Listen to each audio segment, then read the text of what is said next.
हिते अवांखे ख़बर ॾींदालू कुंडरी में अदालती हुक्म ते मुबैना ख़ानगी जेल ते छापो हणी औरतुनि ॿारनि समेत 15 हारनि खे बाज़ियाब करायो वियो आहे।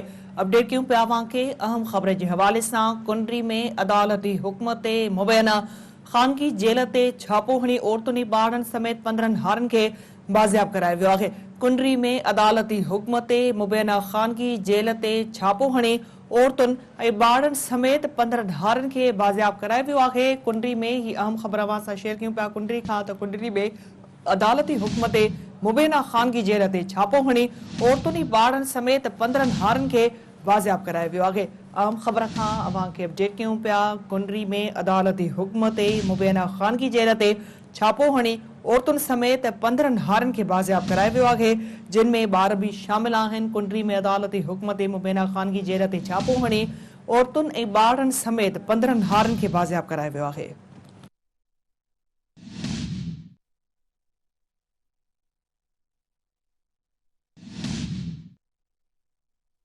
अपडेट कयूं पिया नाम ख़बर के हवाले से। कुंडरी में अदालती हुक्म ते मुबैना ख़ानगी जेल ते छापो हणी औरतुनि ऐं ॿारनि समेत 15 हारनि खे बाज़ियाब करायो वियो आहे। ॿुधायो पियो वञे त बाज़ियाब करायलनि खे सुभाणे अदालत में पेश कयो वेंदो। अहम ख़बर खां अवांखे हिकु भेरो ॿीहर आगाही ॾींदा हलूं। कुंडरी में अदालती हुक्म ते मुबैना ख़ानगी जेल ते छापो हणी औरतुनि ऐं ॿारनि समेत 15 हारनि खे बाज़ियाब करायो वियो आहे। बाज़ियाब करायलनि खे सुभाणे अदालत में पेश कयो वेंदो। वधीक अपडेट्स लाइ असां राब्तो कयो आहे सिंध टीवी न्यूज़ जे रिपोर्टर अनवर मेमण सां। अनवर, अपडेट कजो ही मुबैना ख़ानगी जेल ते जेको छापो हयो वियो आहे।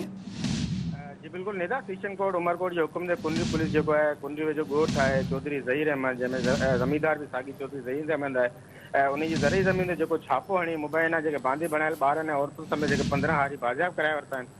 बाज़ियाब करायलनि में केवल जमीना राजू संजय आनंद लाखो प्रेमी ऐं ॿिया शामिल आहिनि। बाज़ियाब थियल हारियुनि जो चवणु आहे त ज़मीनदार जबरी पोरियो कराईंदो ऐं ख़र्च पुखो कोन ॾींदो, बीमार थियण बैदि इलाज भी कोन कराईंदो। मजबूर थी कोर्ट वियासीं। ॿिए पासे सेशन कोर्ट उमरकोट जी अदालत में साजन भील पारां जेको आहे सो दरख़्वास्त ॾियण बैदि खेनि आज़ादु करण जो हुकुम ॾिनो हुयो ऐं अदालती हुकुम ते जॾहिं मज़कूरा ज़मीनदार जी ज़मीन ते पहुता पुलिस वारा त उन्हनि जो चवणो त का बि हुते निजी जेल कोन्हे, सभु हारी आज़ादु थियल हुआ। जॾहिं त बाज़ियाब कयल हारियुनि कुंडरी थाणे ते आंदो वियो आहे, जितां सुभाणे खेनि उमरकोट जी अदालत में पेश कयो वेंदो। जी ठीकु आहे अनवर, अपडेट करण लाइ वॾी महिरबानी अवांजे।